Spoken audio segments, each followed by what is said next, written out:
السلام علیکم۔ اس ویڈیو کو لائک لازمی کریں، یہ ویڈیو آپ کے لیے بہت انفارمیٹو ہونے والی ہے۔ کمنٹس میں اپنی سٹی کا نام ضرور لکھیں تاکہ اس بات کی نشاندہی ہو سکے کہ ویڈیو کہاں کہاں سے دیکھی جا رہی ہے۔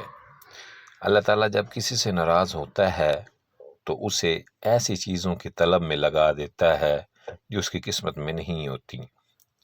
ناظرین کرام، خدا کے نزدیک کسی انسان کی عزت جتنی زیادہ ہوتی ہے اس کا امتحان بھی اس قدر سخت ہوتا چلا جاتا ہے۔ ہزاروں لوگوں میں سے ایک کو عزیز رکھو جو تمہاری غیر موجودگی میں تمہاری عزت پہ کوئی داغ برداشت نہ کر سکے۔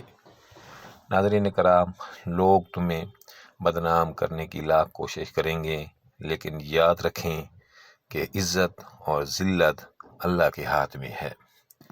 ناظرین کرام، حضرت علی رضی اللہ تعالیٰ عنہ نے فرمایا، میری 5 باتیں ہمیشہ یاد رکھنا، کامیاب ہو جاؤ گے۔ پہلی بات، اللہ تعالیٰ کے سوا کسی سے کوئی امید نہ رکھنا، کیونکہ اللہ تعالیٰ کی ذات کے سوا کوئی تمہاری امیدوں کو پورا نہیں کر سکتا۔ دوسری بات، اپنے گناہوں کے علاوہ کسی چیز سے نہ ڈرنا، کل کو جب اپنے اللہ کے سامنے جاؤ تو اللہ کو کیا منہ دکھاؤ گے۔ تیسری بات، اگر تم نے کوئی ایسی بات پوچھی جائے جس کا تمہیں علم نہ ہو تو یہ کہتے ہوئے نہ شرمانا کہ میں نہیں جانتا۔ چوتھی بات یہ ہے کہ جس بات کا تمہیں علم نہ ہو اس کے بارے میں علم حاصل کرنے کی کوشش کرنا۔ پانچویں اور آخری بات یہ ہے کہ صبر اور شکر ہر حال میں ادا کرنا۔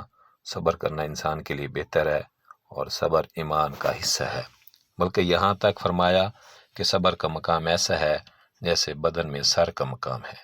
ناظرین، اس ویڈیو کو لائک، شیئر اور سبسکرائب لازمی کریں۔